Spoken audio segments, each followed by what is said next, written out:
की बात तो एक कमरे एक ड्राइंग रूम तक तो करते हैं, लेकिन मजदूर तक उनकी सम्राट नहीं पहुँचती। हमें ये एहसास हो रहा है कि अब हमें जो ना अपना हक मांगना नहीं बल्कि छीनना पड़ेगा।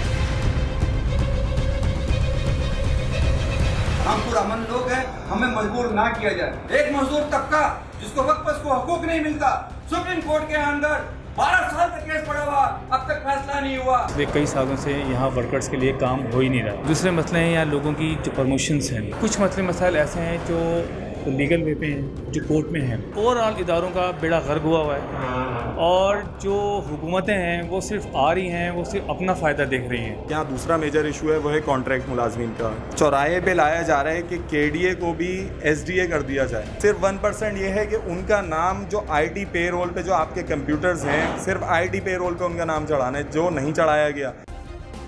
सब्सक्राइब करें और बेल दबाएं ताकि कोई खबर रह न जाए। अस्सलाम वालेकुम, बोल बिज़ में खुशामदीद। मैं हूं शेर फराज खान। आज मैं मौजूद हूं केडीए में। यहां पे फंक्शनल लीग की जानिब से जो है वो कराची डिवीज़न के लेबर विंग के प्रेसिडेंट हैं इम्तियाज़ अली साहब, उन्होंने विज़िट किया है। एसबीसीए आए हैं, उसके अलावा केडीए के अफसरान हैं, उनसे मुलाकात हुई है। जो एसबीसीए और केडीए के मुलाजमीन हैं उनके जो मुतालबात थे, उनके जो मसाइल हैं उस पर तफसीली गुफ्तगू भी की है। यहाँ पर एक लेबर डिवीज़न के हवाले से जो है वो ऑफिस का इफ्तिताह भी करने जा रहे हैं। मज़ीद इनसे जानते हैं इम्तियाज़ अली साहब से कि यहाँ के जो वर्कर्स हैं इन्हें किन मुश्किलात का सामना है, इनके पेंशन्स के क्या मसाइल हैं, कितने ऐसे जो है वो वर्कर्स हैं जिनकी तनख्वाहों का मसला है।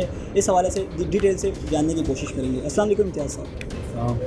इम्तियाज़ साहब बताइएगा, आज आपका जो विज़िट हुआ है केडीए में और एसबीसीए में, अफसरान से आपकी बात की हुई है, तो यहाँ पर बेसिकली जो मसाइल हैं, जो वर्कर्स हैं, उनको किन मुश्किलात का सामना है? देखिए, ऐसे तो वर्कर्स को बहुत सारे मसाइल हैं यहाँ पर, क्योंकि पिछले कई सालों से यहाँ वर्कर्स के लिए काम हो ही नहीं रहा। तो यहाँ लोगों को बहुत सारे मसले हैं। देखें, सबसे बड़ा मसला हमारे लिए है वर्क चार्ज एम्प्लॉइज़ का, जिसके लिए कोई भी यूनियन बात करने के लिए तैयार नहीं है। दूसरे मसले हैं यहाँ लोगों की जो प्रमोशंस हैं, उन्होंने ट्रांसफ़र, पोस्टिंग, सैलरी स्टॉप्स हैं। तो मसाइल देखें यहाँ तो एज ए एम्प्लॉइज़ के बहुत सारे हैं।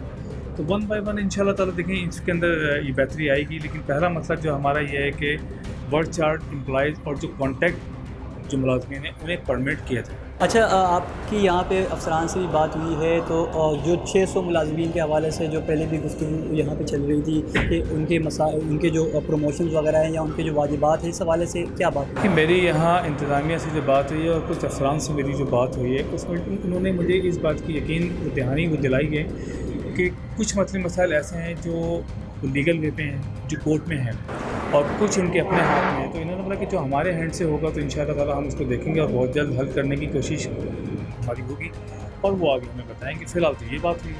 अब आगे देखिए, अगर मसाइल हल नहीं होते हैं तो फिर हमारा जो लायामल होगा वो फिर ये वाला नहीं होगा, एटीट्यूड हमारा फिर ये नहीं होगा, फिर एटीट्यूड हमारा चेंज होगा इदारों के साथ। क्योंकि इदारों में मज़लूमों के या हमारे जो मज़दूर हैं उनके साथ इतनी ज़्यादा ज़्यादती हुई है कि आपकी सोच है। बाकी आप देखें, इंशाअल्लाह ताला हमारी ये कोशिश है। क्या क्या ज़्यादती हुई है और कितने ऐसे मुलाजमीन हैं जो मुश्किलात का शिकार है? ज़ाहिर है कि महंगाई भी आ रही है, जो है ना उरूज पे है, पेट्रोल के प्राइस भी बढ़े हैं, जिसके साथ ही महंगाई भी जो है ना बढ़ेगी। तो कितने ऐसे मुलाजमीन आपके रिकॉर्ड में हैं जो है वो मुतालबात में आपने पेश किए, चार्टर्ड ऑफ डिमांड आपने पेश किया, उस हवाले से? केडीए के हवाले से आपने बात की है या ओवरऑल? देखिए, मैं तो ओवरऑल बात ये कर रहा हूँ कि ओवरऑल इदारों का बेड़ा गर्क हुआ है और जो हुकूमतें हैं वो सिर्फ आ रही हैं, वो सिर्फ अपना फ़ायदा देख रही हैं। उन्हें आवाम का देखें ना, आप इतना सब कुछ हो रहा है उसके अंदर आवाम कहीं भी नहीं है। और सबसे ज़्यादा 70% जो लोग हैं वो पिस के रह गए। देखिए, सैलरी हमारी इंक्रीज़ नहीं हो रही। इदारों के अंदर जो सैलरी पिछले 5 साल से है, पिछले 2 साल से है, वो वही है। क्योंकि अभी जब भी अगर हम बात करते हैं इनसे कि सैलरी इंक्रीज़ की या मज़दूरों की, तो वो ये कहते हैं कि जी ख़जाना खाली है, ख़जाने में पैसा नहीं है। लेकिन आप ये देखें कि अगर मार्केट रेट अगर आप लेते हैं तो 300% से बढ़ के महंगाई इस लेवल पे आ गई है कि वाइट जो कॉलर है या 70% लोग हैं वो रोड पे आ गए। तो बहुत ज़्यादा महंगाई का जो शिकार है इस वक्त इदारों में लोग हैं और 70% लोग हैं। तो उनके लिए हम ये हुकूमत से हमारा ये मुतालबा है, या कोई भी हुकूमत आए, क्योंकि हुकूमतें देखें इस वक्त जो आ रही हैं वो सिर्फ अपनी बात कर रही है। इक़्तिदार की जंग है, मज़दूरों की कहीं बात नहीं है, आवाम की कहीं बात नहीं है। तो हम ये चाहेंगे कि जो भी हुकूमत आए या जो भी इस वक्त हुकूमत है वो ये मज़दूरों के लिए वो सोचे, उनकी सैलरी इंक्रीज़ हो। बहुत सारे लोगों की सैलरी स्टॉप्स हैं, बहुत सारे लोगों का प्रमोशन का मसला है, बहुत सारे लोगों का ट्रांसफ़र है, ये है, तो लोग इस वक्त जो है बहुत ज़्यादा परेशान हैं, ख़ास तौर पे जो सैलरी पर्सन लोग हैं। अच्छा, आप पाकिस्तान मुस्लिम लीग फंक्शनल के लेबर विंग के जो है ना प्रेसिडेंट कराची के, तो कराची में जो लेबर कवानीन की धज्जियाँ उड़ाई जा रही है मुख्तलिफ प्राइवेट इदारों में, यहाँ तक के जो सरकारी महकमे हैं वहाँ भी कॉन्ट्रैक्ट मुलाजमीन को भर्ती किया जा रहा है, तो आप इसे किस नज़र से देखते हैं? लेकिन अगर आपने बात की है कि लेबर तो कवानीन, तो यहाँ तो उस पर इम्प्लीमेंट ही नहीं हो रहा, क्योंकि जो भी हुकूमत आ रही है वो अपने हिसाब से अपने लोगों को लेके आ रही है। लेकिन पाकिस्तान मुस्लिम लीग फंक्शनल लेबर विंग, हमारा ये अज़म है कि जो एक्चुअल हमारे जो मज़दूरों के हुकूक हैं वो उनको दिए जाएँ। इंतज़ामिया ने जो ज़्यादतियाँ हमारे जो लोगों के साथ जो की हैं वो उसको हम वो देख रहे हैं कि इंशाअल्लाह ताला हमारा ये अज़म है और पीर साहब का ये अज़म है और जो कॉज़ है हम वो लोगों तक ये पहुँचा रहे हैं। सरदार अब्दुल रहीम साहब ने जो हमें हिदायत दी हैं वो हम लेके सब जगह जा रहे हैं, इदारों में लेके जा रहे हैं, हम अपने लोगों को बता रहे हैं और इंशाअल्लाह ताला सब कुछ बेहतर होगा। अच्छा, अब आप क्या समझते हैं अगर आपके मुतालबात यहाँ पे जो है नहीं माने जाते हैं तो उस सूरत में आपका क्या लाएअमल है? फिर लाएअमल ज़ाहिर सी बात है कि हम आपस में बैठेंगे और आइंदा का लाएअमल अगर इस तरह से बात, आज हमारा पहला विज़िट है इदारों में, तो लिहाजा पहला विज़िट तो हमारा बहुत ज़्यादा हम्बल है और बहुत ज़्यादा मतलब हमने इसके अंदर कोई भी नहीं की, सिर्फ हमने इदारों में आके जो आला अफसरान हैं उनके साथ हमने सिर्फ रिक्वेस्ट की है कि जी हमारे मसले मसाइल ये हैं, हमारे ये तहफ़्फ़ुज़ात हैं, इन्हें जो है दूर किया जाए। अगर इस पे अमल नहीं होता तो फिर ज़ाहिर सी बात है कि ये वाला एटीट्यूड भी नहीं होगा और ये रवैया भी नहीं होगा।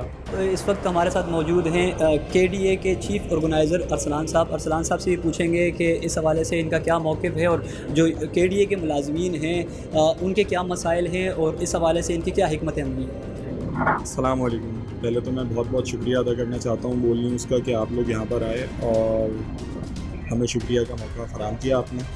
अच्छा, अब मैं आता हूँ KDA की तरफ। जो यहाँ के मेजर जो इश्यूज़ हैं वो सबसे ज़्यादा जो मेजर इशू है वो 4 साल से इन्होंने वर्क चार्ज की तनख्वाह जबरन रोकी हुई है। तो ये एक बहुत बड़ा मेजर इशू है जिसमें 600 लोग बेचारे कोई रुल रहे हैं, आते भी हैं सिविक सेंटर, कभी अफसरान के पास आते हैं, कभी कोर्ट के धक्के खाते हैं। और उनकी एक कमेटी भी बनाई थी DG बदर जमील महेंद्रो साहब ने 2019 में, उस पर भी कोई इम्प्लीमेंटेशन नहीं हो रही है। उसका एक लेटर निकलता है और अफसरान बैठते हैं, चाय बिस्किट का नाश्ता होता है और बाद में एक लॉलीपॉप दिया जाता है, जी एक मीटिंग हो गई है। और उसके बाद जो सबसे बड़ा एक यहाँ दूसरा मेजर इशू है वो है कॉन्ट्रैक्ट मुलाजमीन का। जब इन्होंने कॉन्ट्रैक्ट मुलाजमीन हायर करे तो इन्होंने उनसे पैसे लिए, उनको अपॉइंट किया गया 2 नंबर तरीके से। उसके बाद 2 से 2.5 साल का अरसा जब मुकम्मल हुआ तो इन्होंने क्या कहते हैं मिनिस्टर साहब ने उनको निकाल दिया ये कहकर कि हमारे पास देने के लिए फ़ंड नहीं है।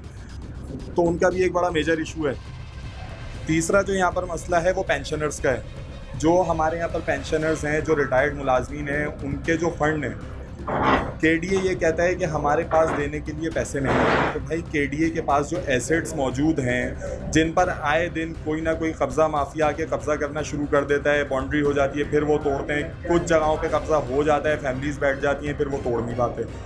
तो भाई आप अपने एसेट जो है ऑक्शन करें, ऑक्शन करके जो आपके पास पैसे आएँ आप उससे जो है क्या कहते हैं पेंशनर्स के जो फ़ंड हैं आप उनकी जो है फरहमी जो है यकीनी बनाएं। अच्छा, इससे कबल भी आप लोगों ने जो है वो एहतजाज भी किए हैं और प्रेस कॉन्फ्रेंसेस भी जो है ना आपने की है, तो उससे क्या फ़र्क पड़ा है? आप समझते हैं कि एहतजाज ही वाहिद हल है? मुझे जो बेहतर लगता है इसका वाहिद हल एहतजाज ही है, क्योंकि हमने जो लास्ट टाइम प्रेस कॉन्फ्रेंस करी थी कराची प्रेस क्लब पे उसका भी कोई ख़ास नोटिस नहीं लिया गया। प्लस हमने काफ़ी यहाँ पर 10 से या 15 से ज़्यादा हमने एहतजाज यहाँ रिकॉर्ड करना है सिविक सेंटर बिल्डिंग में। अफसरान उसके बाद एक लेटर जो है लेटर का इजरा कर देते थे DG साहब के, जी मीटिंग हो रही है, ये हो रही है, अब इस पे वर्किंग की जा रही है। जो मजलूम मुलाजमीन है जी कॉन्ट्रैक्ट को जो है बहाल करा जाएगा, वर्क चार्ज की तनख्वाहें बहाल करके उनको IT पे रोल पे लाया जाएगा, क्योंकि वर्क चार्ज जो यहाँ का एम्प्लॉय है उसकी मेडिकल बुक भी है, MR नंबर अलॉट हुए हैं, उनके सर्विस बुक बनी हुई है, उनकी फ़ंड बुक बनी हुई है। वो बेसिकली 99% जो रेगुलर एम्प्लॉय सेम उसी की तरह है। सिर्फ 1% ये है कि उनका नाम जो आईटी पे रोल पे जो आपके कंप्यूटर्स हैं, सिर्फ आईटी पे रोल पे उनका नाम चढ़ाना है, जो नहीं चढ़ाया गया। अच्छा जी, बताइएगा कितने मुलाजमीन ऐसे हैं जो कॉन्ट्रैक्ट बेस हैं और कितने अरसे से वो कॉन्ट्रैक्ट पे हैं, इस हवाले से? यहाँ पर जो इन्होंने 2 नंबर तरीके से कॉन्ट्रैक्ट मुलाजमीन हायर करे थे वो तकरीबन 1200 से 1600 के करीब थे, जो मेरी नॉलेज है। अच्छा, उसमें जो एम्प्लॉयज़ थे जेन्युइन, उसमें मेरे हिसाब से जो जेन्युइन ड्यूटी करते थे वो मुश्किल से 250-300 एम्प्लॉयज़ थे। अच्छा, बाकी जो एम्प्लॉयज़ थे यहाँ के वो कॉन्ट्रैक्ट के, वो बेसिकली जो अफसरान हैं उनके बीवी, उनके बच्चे, उनके भतीजे, उनके भांजे, ये इन लोगों ने हायर करे थे। अच्छा, वो मुश्किल से जो उन्होंने टाइम पीरियड अपना मुकम्मल करा है, टर्नओवर जो उनका हुआ है वो मुश्किल से 2.5 साल, 2 साल, पौने 2 साल ये था मैक्सिमम। जो इसमें से मुश्किल से 50 मुलाजमीन मेरे ख्याल में ऐसे होंगे जो पहले के हैं कॉन्ट्रैक्ट पे, लेकिन मेजॉरिटी जो है इसकी 2017 में ही अपॉइंट हुई है, 17 के बाद। मजदूरों की बात तो एक कमरे, एक ड्राइंग रूम को करते हैं, लेकिन मजदूर तक उनकी सुनवाई नहीं पहुँचती। मैं ये चाहता हूँ कि मैं इस प्लेटफॉर्म से इन हुक्मरानों को ये बात देना चाहता हूँ कि हमारा जो है पाकिस्तान मुस्लिम लीग फंक्शन ने हमेशा पुरअमन एहतजाज किया और हमें इस वक्त ये एहसास हो रहा है कि अब हमें जो ना अपना हक मांगना नहीं बल्कि छीनना पड़ेगा, और छीनने पे ये मजबूर कर रहे हैं। और हम नहीं चाहते कि रोडों पे आएँ और जिलाओ फिराव करें। हम चाहते हैं कि जो मजदूरों का हक है उसको वक्त के मुताबिक, वक्त से पहले मिल जाए। ये हमारा विजन है, ये हमारे पीर साहब का भी विजन था। हम पुरअमन लोग हैं, हमें मजबूर ना किया जाए। रोड टूटे हुए हैं, पानी नहीं है पीने के लिए, अदारों के अंदर लोगों को हुकूक नहीं मिलता। तो ये असल जो है हमारे जो कारकुनान हैं, जो मेहनत कर रहे हैं, इनके वजह से हुकूमत रन कर रहा है। एक मजदूर तबका 2 वक्त की रोटी से महरूम है। एक मजदूर तबका जिसको वक्त पर उसको हुकूक नहीं मिलता।